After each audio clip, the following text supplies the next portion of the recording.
Okay, here we go. Very good. Yeah, I don't know if people know that you are Jessica. Jessica Roemischer, you can see it now in the live session, but later they cannot see it. And I'm Heidi, or Adelheid Hornlein, and we are continuing the talks which we did Friday and Sunday in the Wisdom Factory about music, the power of music, and what it can do, and whatever comes up. Okay. Great. So, was there anything specific on your mind, Heidi, after our conversation, something that came to you? As I said shortly before, I had the idea just do music as a gesture. As we know, music is, the world is music, no? The world is vibration, and the music is let's say, the purest way of vibration. So if we want to heighten the vibration, to create better vibrations in the world, let's do good music.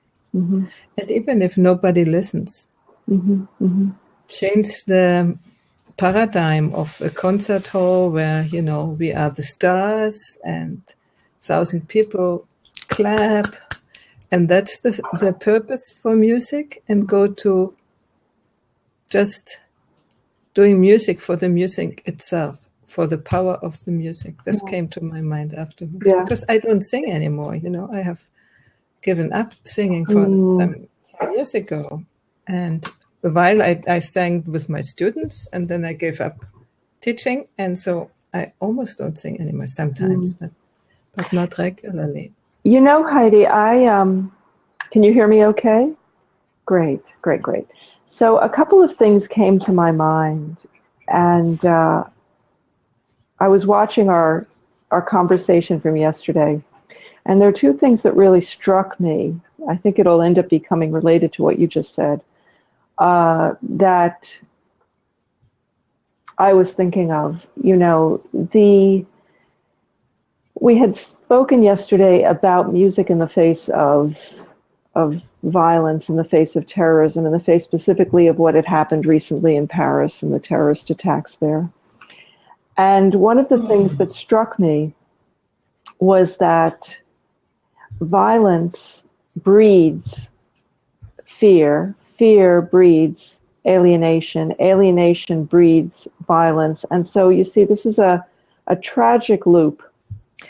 And I happened to see, it was posted on Facebook this morning, I shared it on my Facebook page, a commentary by a man on an Australian news station. So his name is,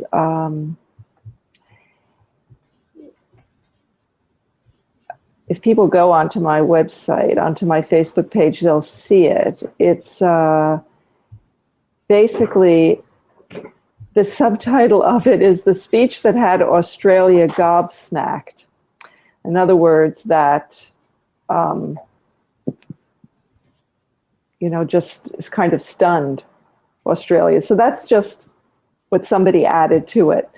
But it was on a major news outlet, TV news outlet, and this man was talking about the fact that ISIS actually is weak, that they are dependent upon a fragmentation, that the effect of their actions would be increasing fragmentation in the world, and that their success is dependent upon that fragmentation.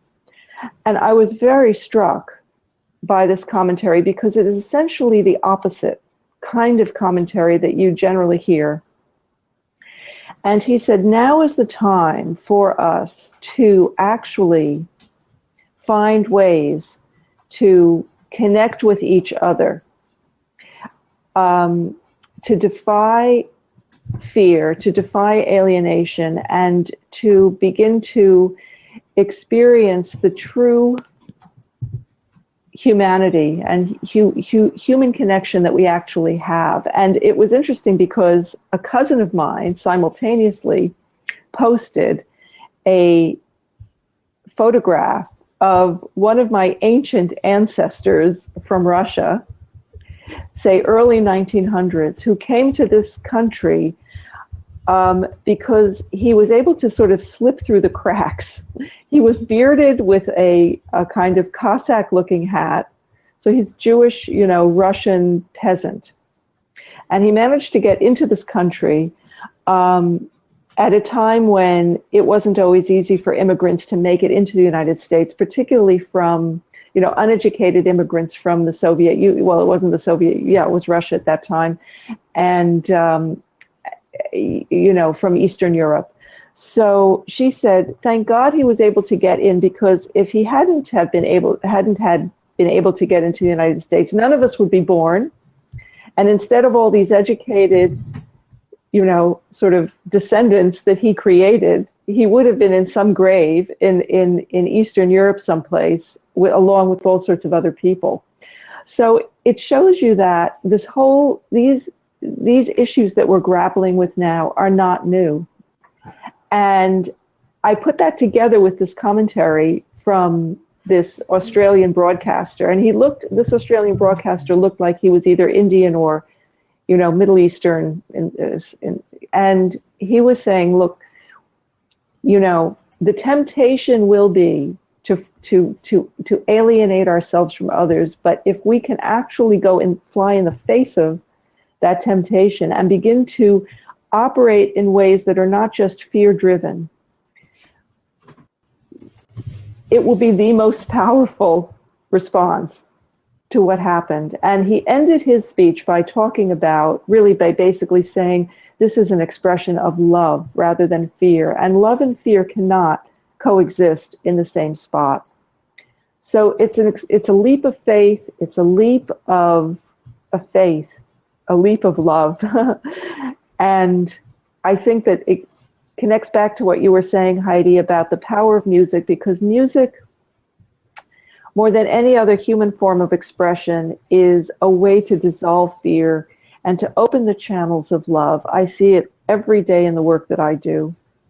Open the channels of love, open the channels to our deepest heart, to our past, to our memories, to the connections that we have. And that's the miracle of it. God gave us music to help us in situations like this. As I said before, for me, music is the word. It's an expression of, let's say, a condensation of what really is. And everybody has the power to use it. I'm irritated that there's still the echo. This is strange. Anyway, in the 70s, I heard a German jazz musician, and he created radio, transmissions of 3 hours a time. And his first title was "The World is Music." And he laid out all this notion of the harmonics. Could you mute yourself? Because I hear myself all the time. And then you come on again. About the harmonic row, and it was so fascinating. And first of all, last time we had Vivek in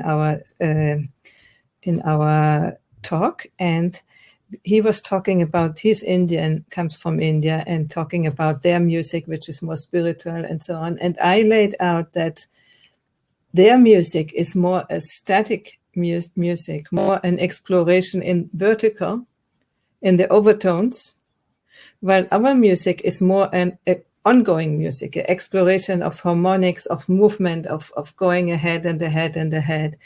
And this was one of the major insights I found with this man who taught that we have overtones, you see it and you hear it in the music, but they are not the main thing of our music. And our music is more the figures, the movement, and so on. But in the Eastern music, it's really an exploration about one sound and see what is coming, what is coexisting as sounds, no? And the overtone role.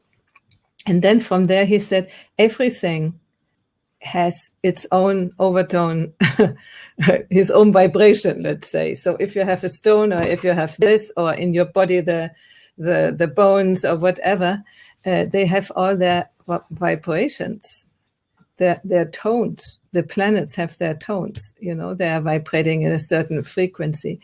And that has opened completely my mind into that the world really is music, and the music we are making is a little part of it. It is a sort of condensation to what is already around us. And then last time we talked about when I first saw the film of Evelyn Glennie, how she is teaching as a deaf person, teaching us to listen to sounds as music. This has completely changed my way to be. You know, I'm listening all the time, and in the airport, I'm already looking forward to hear all these noises of the trolleys. You know, and I can hear the music, and I really enjoy it. But the main point I wanted to bring over, that I really think the world is music, and some instruments need to be a little bit more in tune. And some are a little bit more in tune than others, meaning some people are more in tune with that universal music and some are less. And maybe by doing our music, we can help them to tune the instrument. I don't know.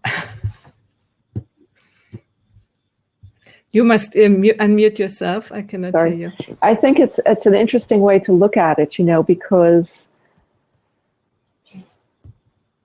somebody said that there are no bad people. They're just people who do very bad things. And I think that's a very, very important distinction to be made. And this is where I think what you're saying comes into play, because, you know, when you have people who are acting in ways that caused what happened in France last week, you don't get a very good sense of who they are. And this was a point that I made yesterday. You know, you get a picture, you get where they're from, you get that they're associated with this, you know, a terrorist organization, etc. But we usually don't give ourselves the opportunity to humanize someone who has acted in ways which are dehumanizing and destructive to others. The same is the case in our penal system. And at this time in this country, in the United States, there are more people in jail than has ever been the case in history. It's really extraordinary.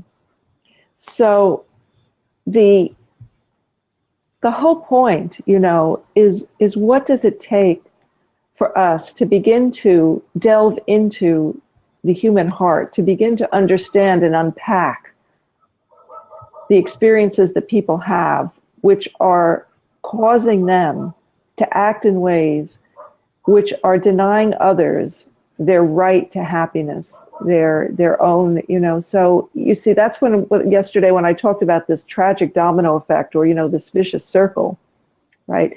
You know, one thing will lead to another, and we never ask ourselves, you know, it's to me, if only it was possible to actually have an experience where that person is disarmed, because it's important for somebody who is armed to be disarmed, and for that person to be in a situation where they're then given a kind of opportunity that they may have never been given before, to become human, to find themselves humanly present in the presence of another. And, you know, that's what happens for me at the keyboard.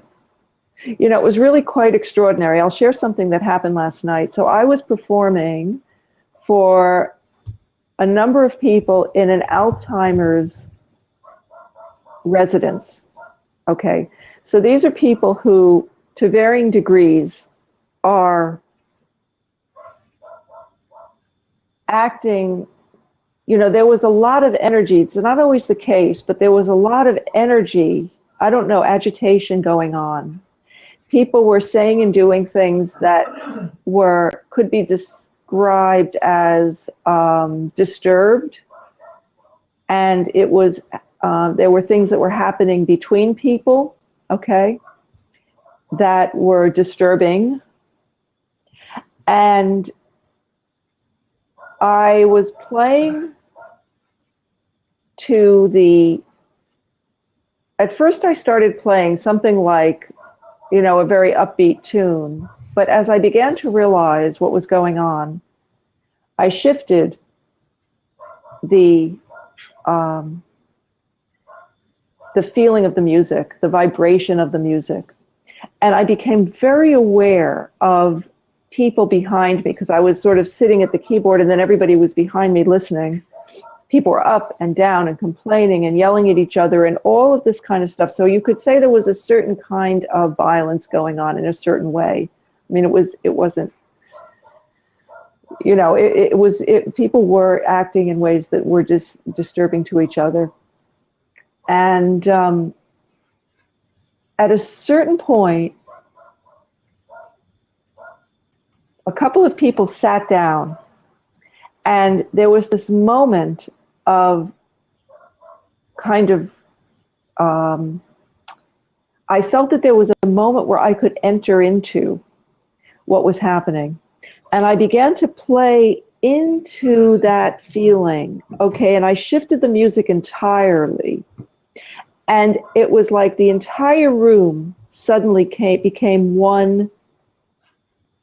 It coalesced, you know, there was a merging, there was a feeling of coalescing in the room that suddenly, okay, we were together and everything became quieter.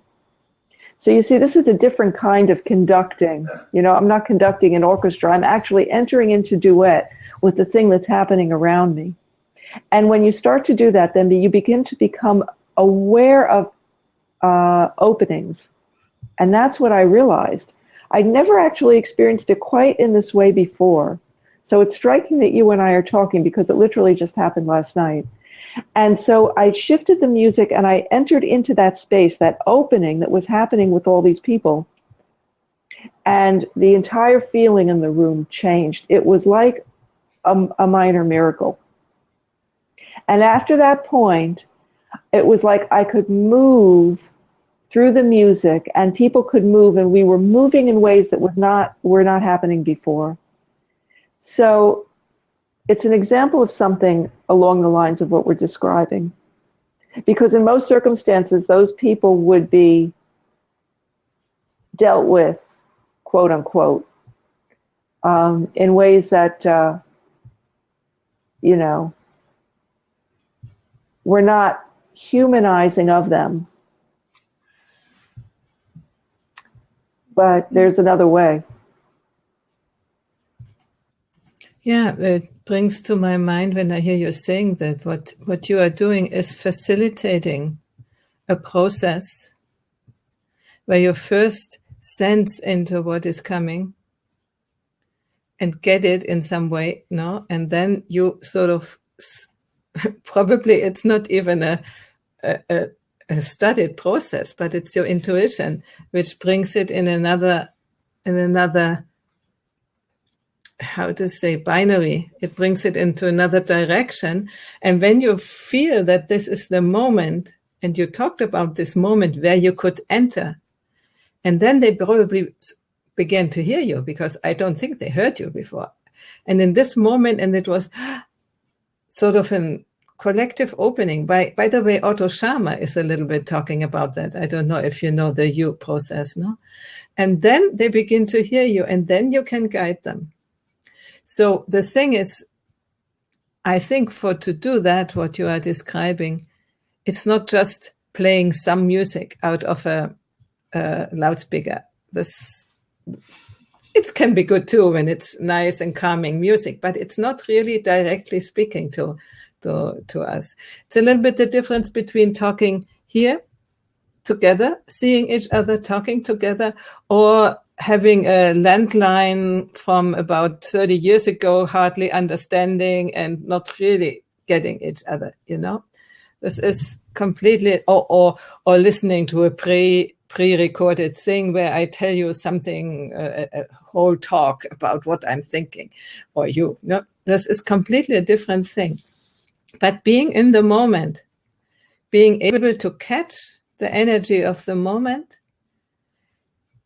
not reject it, but sort of explore it without getting involved in the sense of eaten up, and then take your power, what you have with what you're doing, and bring it into another direction. This is great. Yeah, that's a great way to describe it, Heidi. I mean,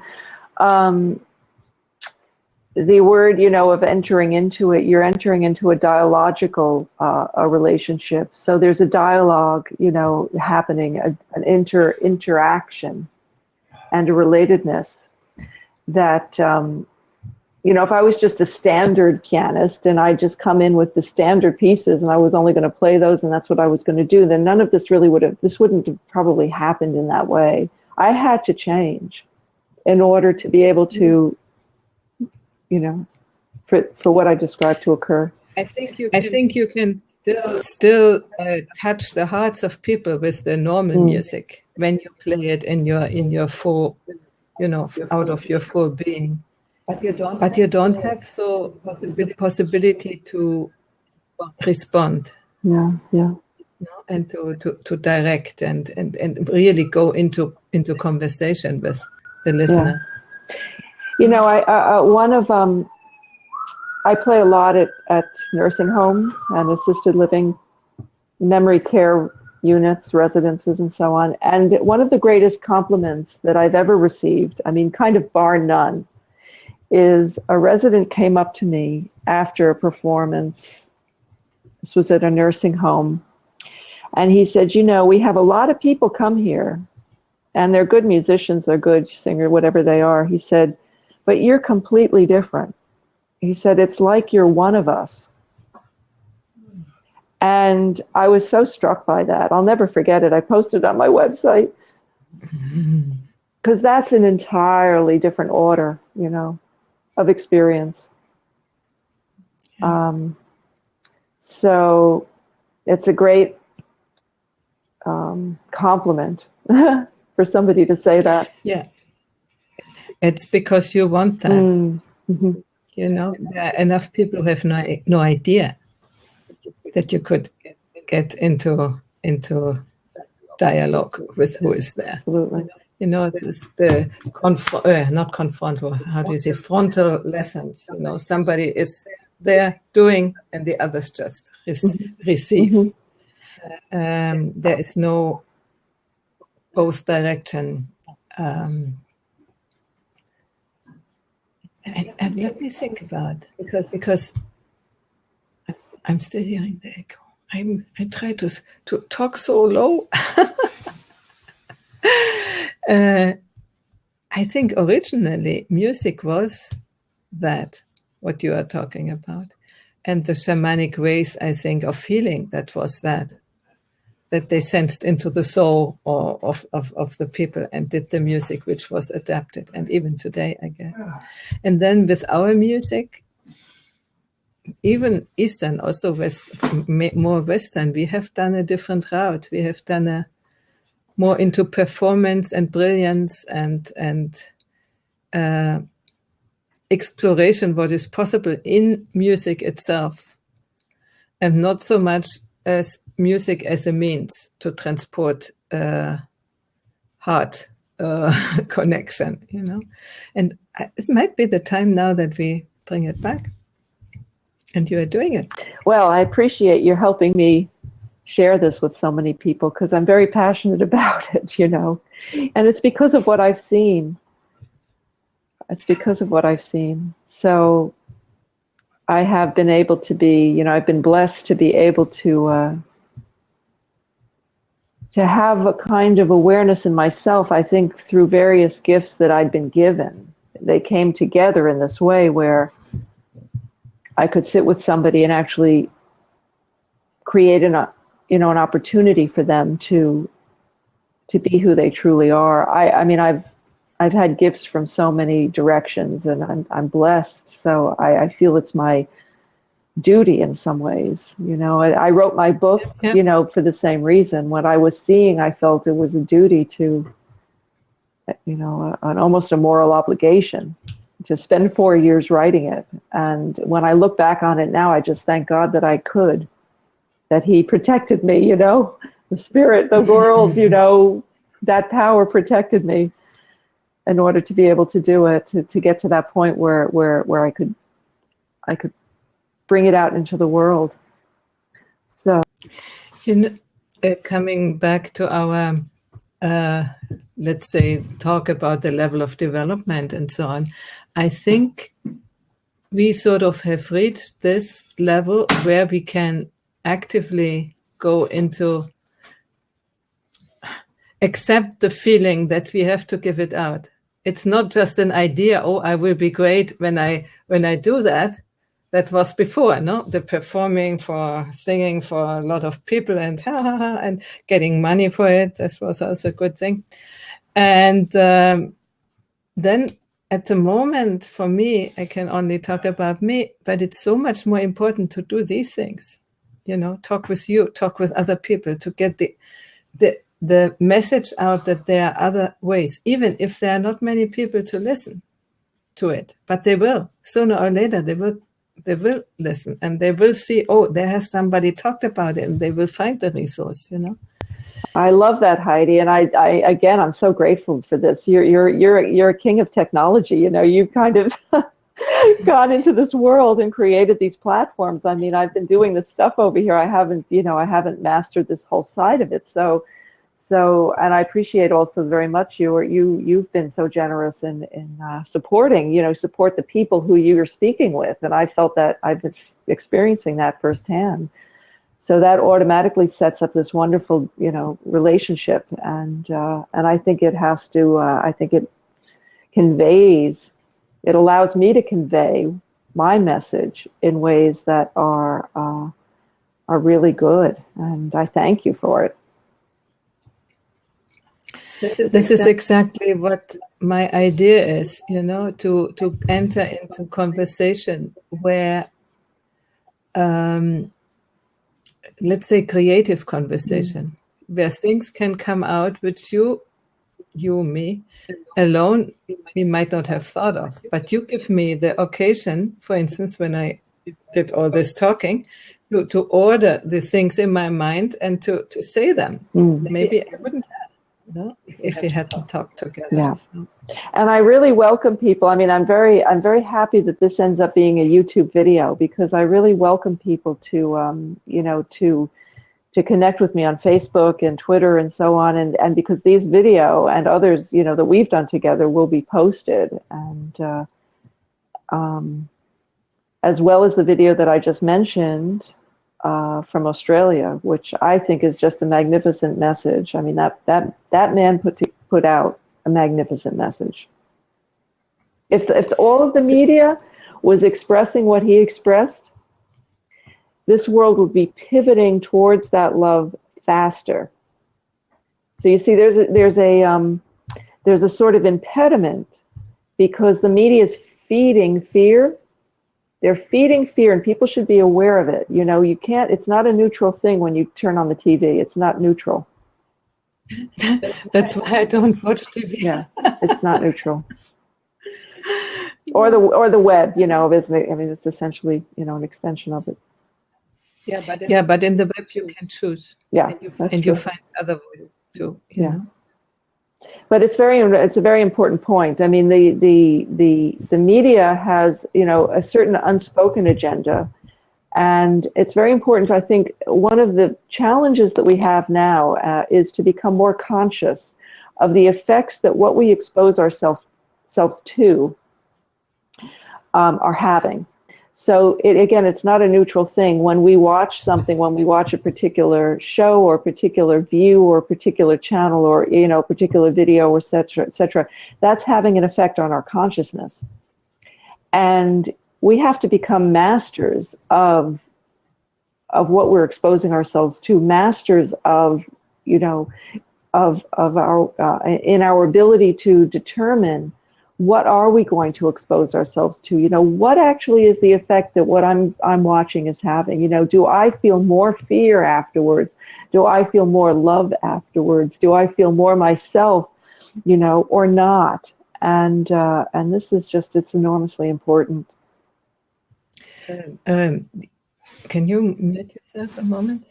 Yeah, I think you are completely right. The fact is, to be able to want love and really experience love and really know what is going on, you have to be quite mature. Because most people, when they are still, I always talk in levels of development, in lower levels of development, they often have no connection anymore with the body. And they feel themselves alive when they are fearful. And they fear positive things. I can tell you, my mother always said, when something nice happens, she says, "Oh, afterwards it will come worse." Something like this, always the negative part, and try to avoid the good things, because afterwards you will be punished for the good things, so better you don't have them. And this is a sort of mindset which I have seen very often in people, that they want love, that they want everything, but when they have it, they destroy it even, because it's to makes them even more fear than the normal fear they have. And this is our psychological predicament, which we have from, I think it comes from ancient times, but it's now the time where we have to work on. And thanks God, with the therapy fashion, which began with in the 60s, something is moving. So that we can talk about it.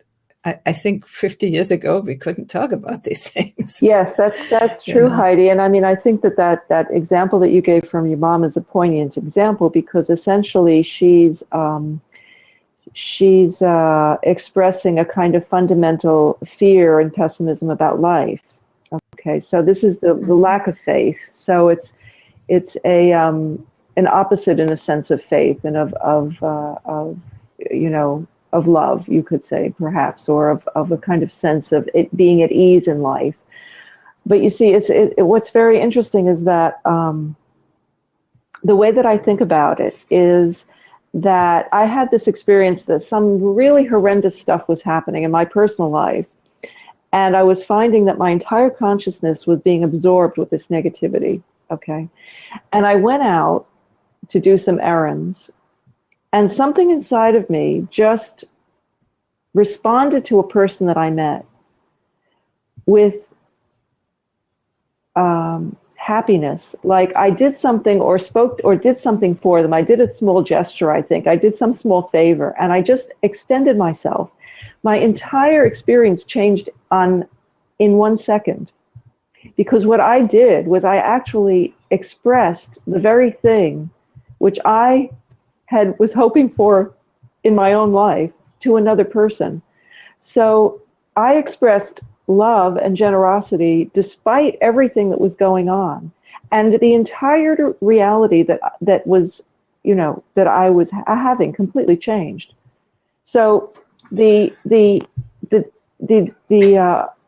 challenge then really is to realize that we're only, there's no other person on this earth except for me, in a sense. There's this spiritual notion of the one without a second, that what we do, as Gandhi said, you be the change that you want to see in the world. This is incredibly profound, and we often sort of hear it, but it really is true.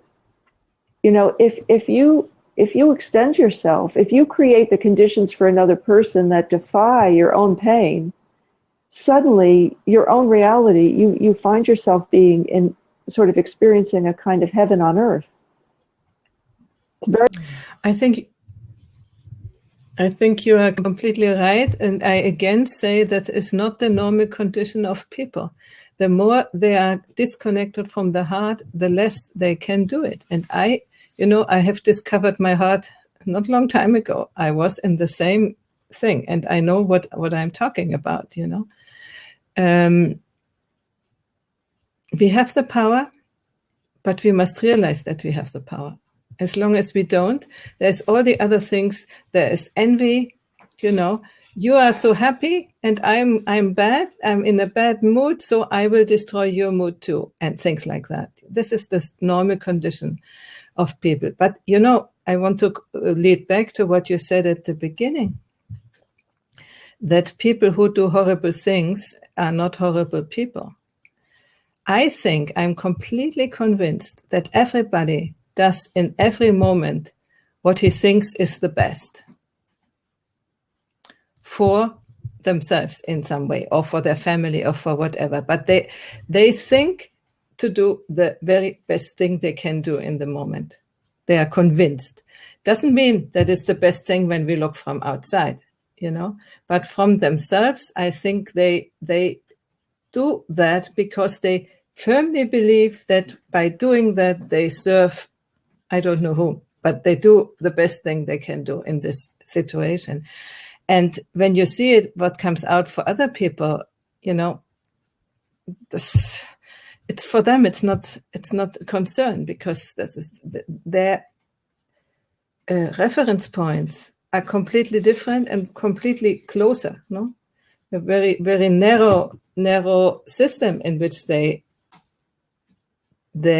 live and see things, and that's what we are growing our circle of concern, or circle of love, you can call it, gets bigger and bigger and bigger.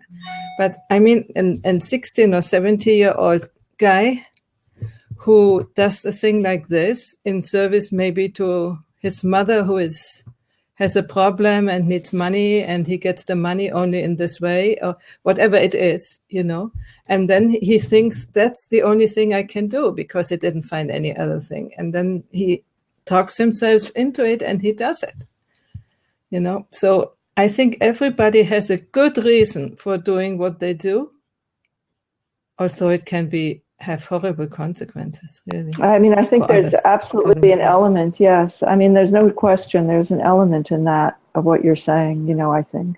After I watched this video of this Australian commentator on the news who was describing this completely different response, global response to what happened, to terrorism, who responded in a completely different way and said that the only antidote to fear is love. And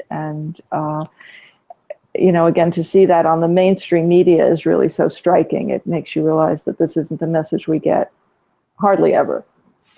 I think after it was quite something, because after that, of course, on what happens when you're watching videos like on YouTube, or is that suddenly you'll find yourself after the end of one into another one. Okay, so the video that came on after this one was completed, and you don't seem to have, like, a person doesn't seem to have a choice anymore. You're just suddenly thrown into something else.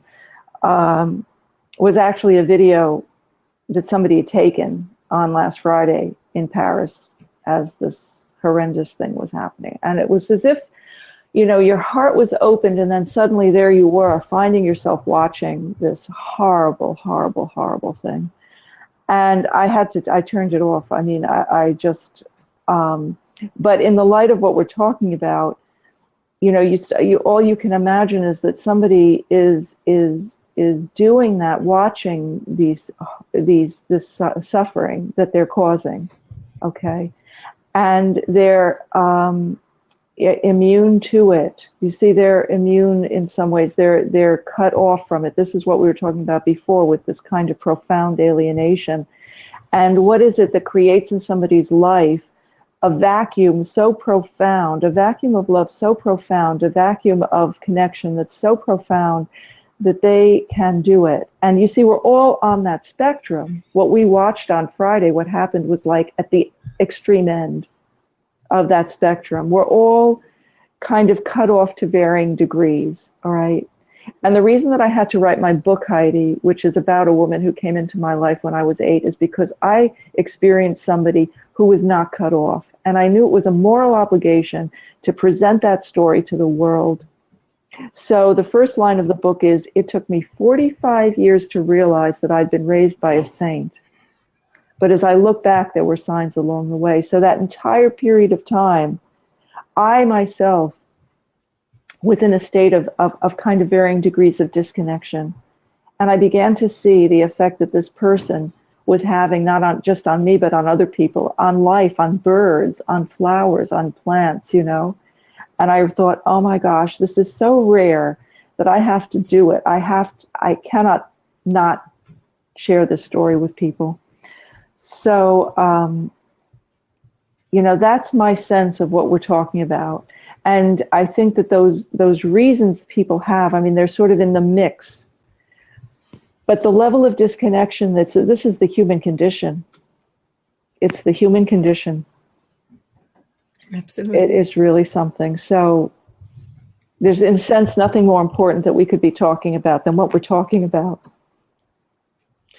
And also talk about what can we do to become these saints, you know, to be able to influence the world vibration as we started out. And I think we have the music to do that. Other people go into spiritual, I don't know what, you know, or other things, you know, or they have it just by, I don't know, because they have had good families where they grow up and have an open heart, and it's just a natural way of being, which actually probably would be if we hadn't all these impediments. So I think this is the question: how can we develop this ability to have an influence on other people, but in the energetic way, in the good way? And I wanted to tell you, yesterday we are doing the course, let's say a course with D.H. Amas and Karen Johnson, and she was talking, leading us into a meditation, and you know, this voice, this way of speaking, this had a transmission to me. It was really, you know, you cannot really describe it unless you have lived it. I mean, I say it to people who might watch that and listen to it. There are people who have the possibility to reach you, and not necessarily the words. Yeah, the words are fine too. But, you know, it is not that you study to have good words and then you throw them out. They don't have the same effect. They must be transported by something which is going first through you.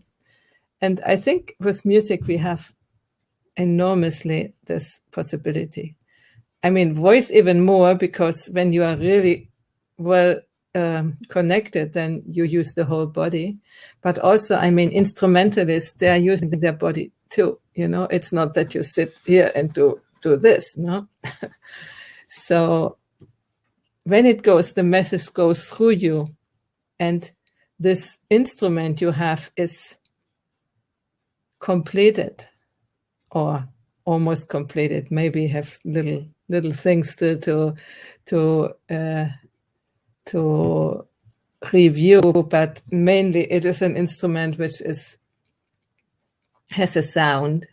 You can still improve the sound, but then you reach other people. But I always, in my lessons as a singing teacher, I told the people, you cannot sing with a voice which is not yet yours. It is like a violinist plays on a violin which doesn't have the lower part on, you know, which is open on the bottom. What sound can come out of that?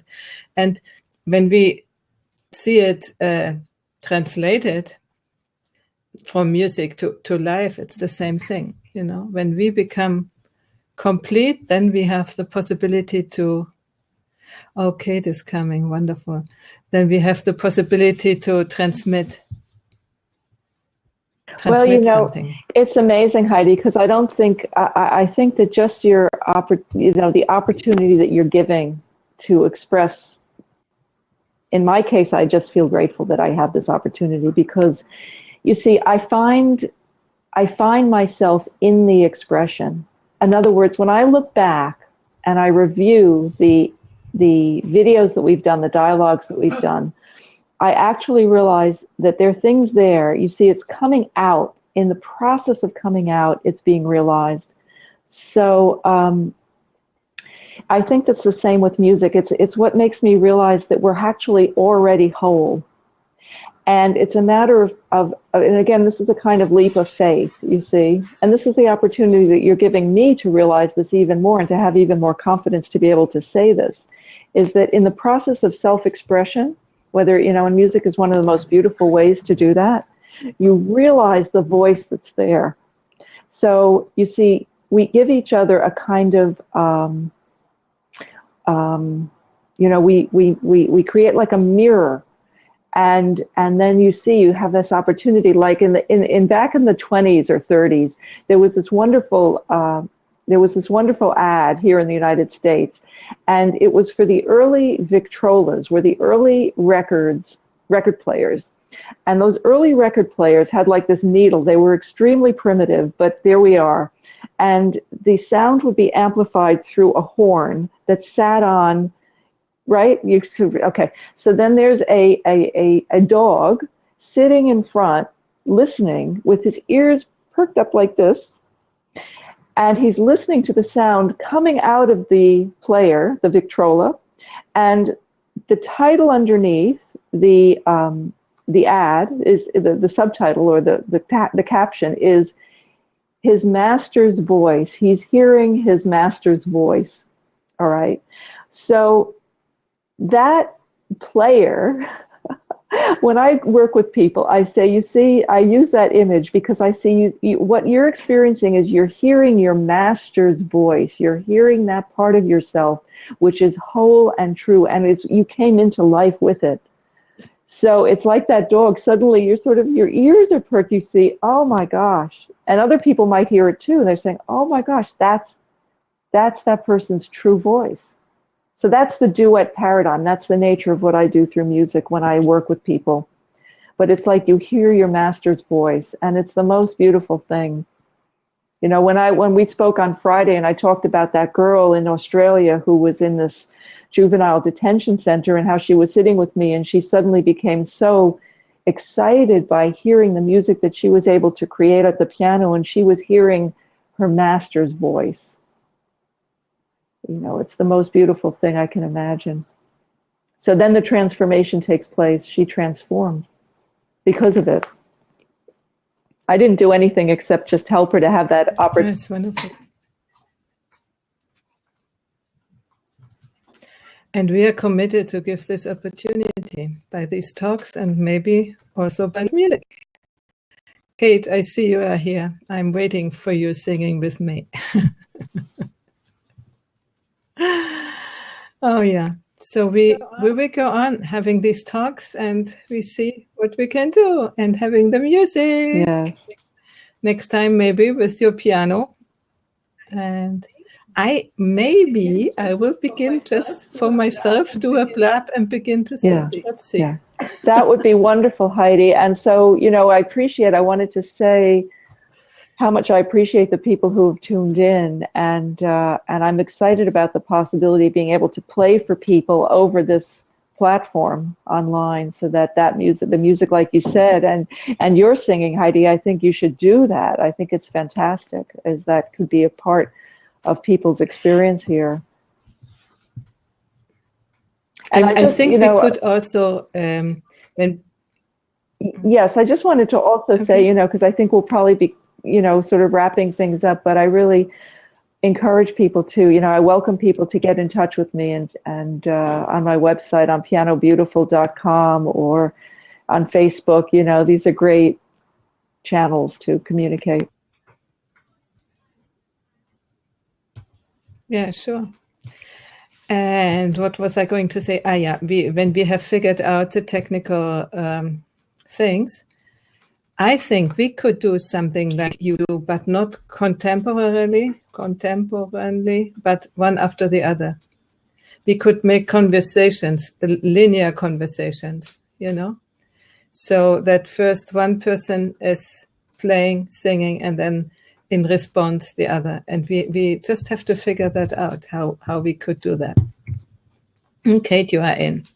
Great. And then we try it out. And I mean, it must not be a concert. It must not be perfect. We just do it and see who we can reach and how it will go out to the world. We, at least, as we said, wrapping up the whole thing, we will increase positive vibrations by doing our music. And which is not violent music for sure. No.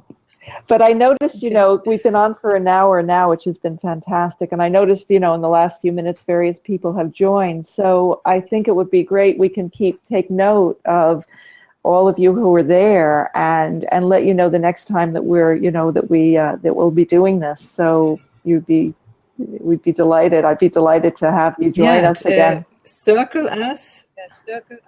Circle us or follow us on Blab and also on Twitter, and we will send it out. Beautiful. It's great. Okay. Thank you, everybody. Great. Thank you, Heidi, so much. It's my pleasure to be speaking with you. Take good care. Thank you, everybody. Bye-bye. Bye.